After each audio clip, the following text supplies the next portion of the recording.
Ian Wimitski, DMHP, K1 Records.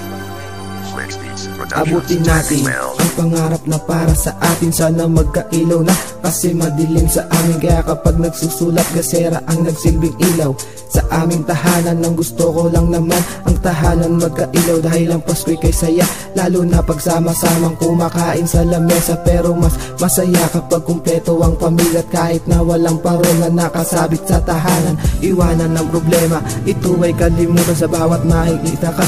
Labis ang aking tuwa sa tuwing naiisip kita, problema ko'y nawawala. Sana sa pagsapit ng Pasko ikaw ang makikita, kasi isa lang ang hiling na hindi na lumayo ka. At sana naman maintindihan mo naman yun ang sitwasyon na kailangan ipaglaban ng punong itinayo. Kaya laging tandaan,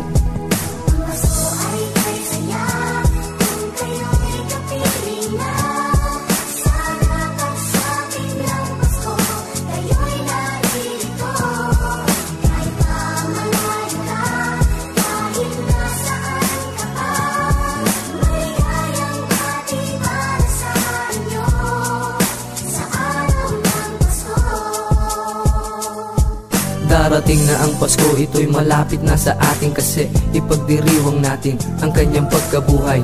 At salamat na rin dahil kumpleto tayo dito sa bahay na masikip at kahit na maliit, kasi walang mahirap o mayaman na dumidikit sa mga kaibigan na nandyan handa silang tumulong. Sa mga problema mo gagabay hanggang sa dulo. Ito ang dapat tandaan, nandito ang tamang daan. Hindi ka dapat maligaw, sundin mo ang sinisigaw ng puso at isipan para makumpleto tayo. Sa araw ng Pasko masayang magsalo-salo, yun lang ang aking hiling, sana matupad naman kahit na walang naman, dahil okay lang naman kahit nasaan ka man. Madama mo rin naman ang saya ng Kapaskuhan, dahil